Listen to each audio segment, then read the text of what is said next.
Est-ce que tu as cliqué sur cette vidéo parce que toi aussi tu rêves de te libérer de la fatigue? Eh ben, on va en parler et on va faire le lien avec le développement personnel.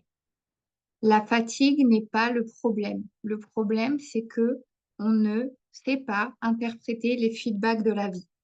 À un moment, le développement personnel, ça ne sert pas à apprendre plus de nouvelles choses. C'est apprendre à interpréter correctement ce que la vie te renvoie. Et c'est souvent de là que vient la fatigue.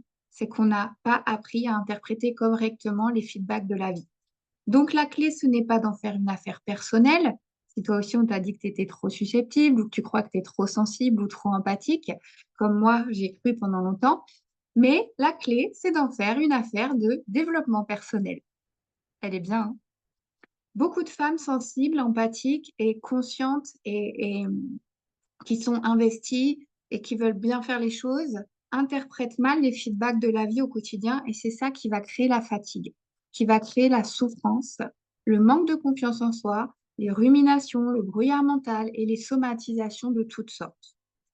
Un regard, une remarque, une tension dans la relation et tout de suite quelque chose va se refermer à l'intérieur de nous parce que elles se disent, je suis trop susceptible, je devrais être plus mature, c'est mon ego, j'ai un problème finalement. Je suis trop ou j'ai un problème. En tout cas, on prend tout pour soi. C'est là où on nous dit, on a tendance à avoir ce feedback de la vie qui dit, toi, tu es susceptible, dis donc. Mais très souvent, ce n'est pas que tu es trop sensible ou trop susceptible, c'est que quelque chose n'est pas juste ici, dans ce qui vient de se passer. Et au lieu d'écouter l'information, tu interprètes ce qui vient de se passer comme un défaut personnel, tu prends les choses personnellement. Je vais parler par exemple pour moi, depuis la posture du sauveur, c'était mon identité, mon rôle. Je croyais que c'était dans ma nature de sauver les autres, de les aider et tout ça. Si on venait me dire que j'avais mal fait ou que ça allait pas ou que l'autre il était encore pas satisfait malgré tout ce que j'avais fait, ça venait me piquer, ça venait toucher à mon identité. Je ne savais pas que ça parlait juste de ce que je venais de faire, de ce qui venait de se passer, que ça avait un contexte. J'avais pas encore ces notions de communication non violente où on voit que c'est une action, une partie, quelque chose. Mais avant, moi, ça venait toucher à mon cœur. À... Autant je pouvais lire entre les lignes quand quelqu'un avait voilà, venait se déposer, bah moi, je voulais déjà résoudre le problème. Aucune question n'avait été posée, mais moi, j'allais plus loin. Autant quand ça venait me toucher, moi, j'avais pas les codes pour lire, pour interpréter l'information, le feedback correctement.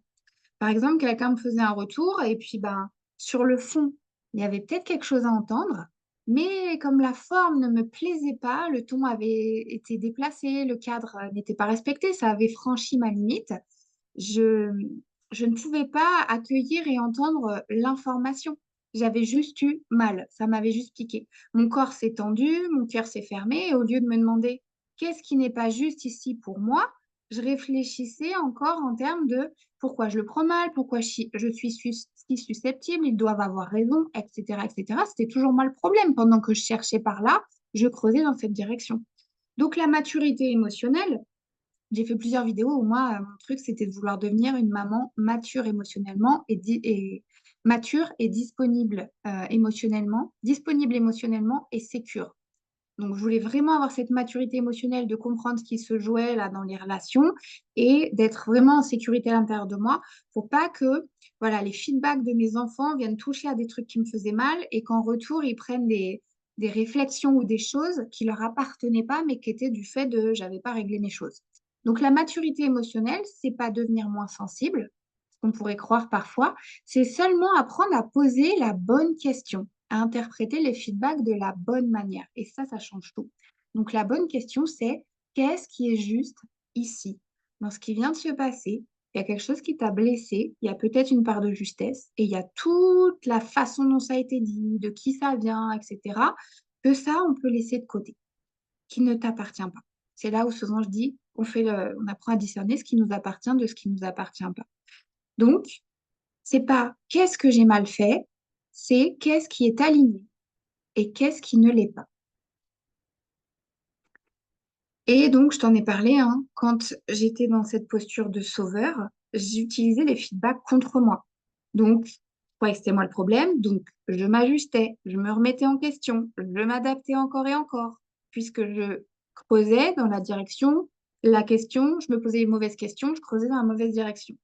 Et tant que tu te dis donc que tu es trop empathique ou trop sensible ou trop affecté par les autres, etc., tu peux me mettre en commentaire d'ailleurs quelles sont toi les petites phrases qui tournent en boucle quand il y a les ruminations comme ça qui te prennent.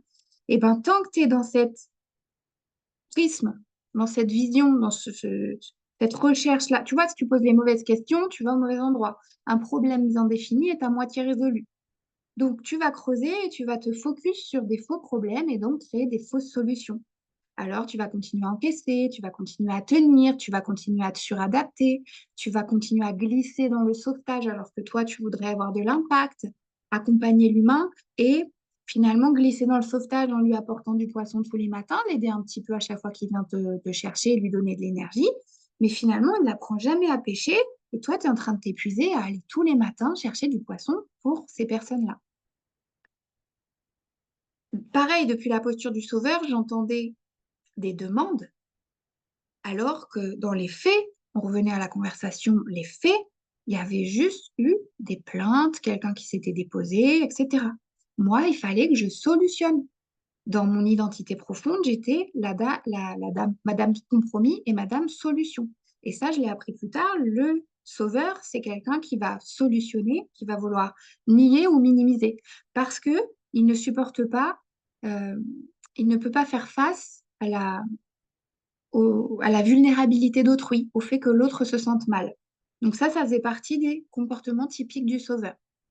Tu vas chercher aussi à résoudre des problèmes qui n'ont pas encore été énoncés et tu vas t'épuiser sans le savoir, donc tu glisses dans cette posture.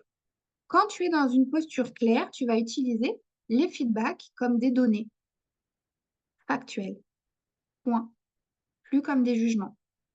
C'est là où le développement personnel m'a changé la vie. C'est là où après j'avais créé la série ici sur cette chaîne Changer de vie avec toutes les étapes que j'ai dû passer pour refaire circuler l'énergie à nouveau et me sortir de tout ça. Donc la fatigue n'est pas le problème. On arrête avec les faux problèmes. La sensibilité n'est pas le problème. Tu l'as compris, tu le sais au fond de toi, mais ton mental, il cherche encore dans ce sens-là.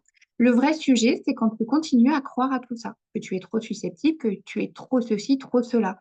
Et d'ailleurs, trop pour qui, pourquoi, par rapport à qui, par rapport à quoi, on est tous uniques, on est tous différents. Tu es juste en train d'apprendre à te connaître. Donc, au lieu de te demander si tu es trop susceptible, demande-toi qu'est-ce qui n'est pas juste ici.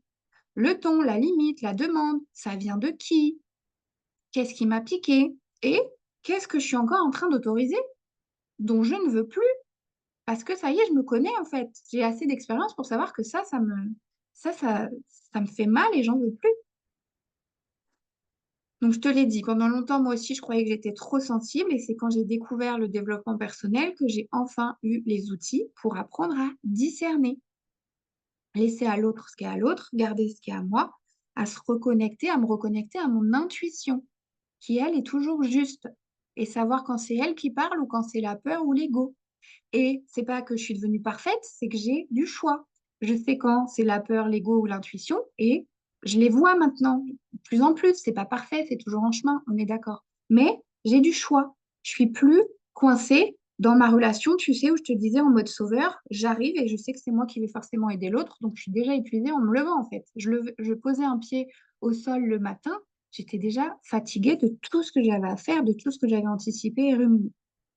Donc, le développement personnel, ça sert à ça sert à sentir quand un retour, il est juste et quand il a dépassé une limite.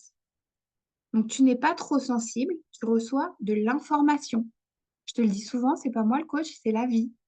Tu reçois des feedbacks. Ta sensibilité est un feedback, pas une faiblesse. Mais encore faut-il savoir l'écouter sans t'y perdre, sans t'y dissoudre. Donc, c'est exactement ce qu'on fait dans Shift, en fait. C'est un espace pour sortir de l'auto-culpabilisation permanente et retrouver une boussole intérieure claire. Pour que tu ne te demandes plus qu'est-ce qui ne va pas chez moi, mais qu'est-ce qui est juste ici pour moi, qu'est-ce que je peux utiliser comme données factuelles. Donc, le développement personnel, ça ne sert pas à t'effacer, ça sert à t'aligner. Parce que oui, accompagner l'humain sans t'épuiser, c'est possible. Et non, ça n'est pas moins ressentir. C'est changer de posture intérieure, voir quand tu es en mode sauveur ou en mode vraiment leader, j'appelle, dans ton empathie verticale, là où tu vas commencer à donner tes fruits, tu as expérimenté, tu as traversé, et donc tu transmets. Ou alors, quand tu es en train de donner ta sève, tu veux aider un petit peu, tu veux sauver, tu veux faire bien, tu crois ton cerveau, là, ton mental qui dit il faut, je dois. Euh, tu veux tout faire alors que tu sens que c'est plus forcément juste. Donc, trouver cette posture intérieure là de rayonnement, de leadership, appelle ça comme tu veux, sortir du réflexe de sauvetage définitivement, accompagner l'humain sans s'épuiser, c'est poser des limites justes sans te fermer, parce que souvent quand on a été très très très ouvert et disponible pendant longtemps, on a juste envie d'aller dans une grotte en creuse et de s'enfermer, et donc on va trouver le bon équilibre, apprendre à discerner, à renouer avec son intuition. Et puis, c'est incarner une présence qui soit stable et claire, sans avoir voilà, à se pencher, à aider, à porter, à soutenir, juste en étant qui tu es et en transmettant ton message, ta vibration, tout ce que tu as parcouru et traversé. Tu es déjà en train d'aider l'humain qui est à côté de toi, qui t'a choisi et qui veut résoudre le problème que toi, tu es en train de résoudre et qui veut juste faire ça avec toi. Donc, je reprends le fameux connais-toi toi-même et tu connaîtras l'univers et je l'ai transformé en connais ta posture et tu pourras accompagner sans te perdre. Je te mets le lien pour l'accompagnement Shift en description de cette vidéo. Encore une fois, ce n'est pas un outil de plus, c'est vraiment un changement de positionnement. Et puis, moi, je te dis à très bientôt. Et si tu as des questions, on se retrouve dans les commentaires. Prends soin de toi.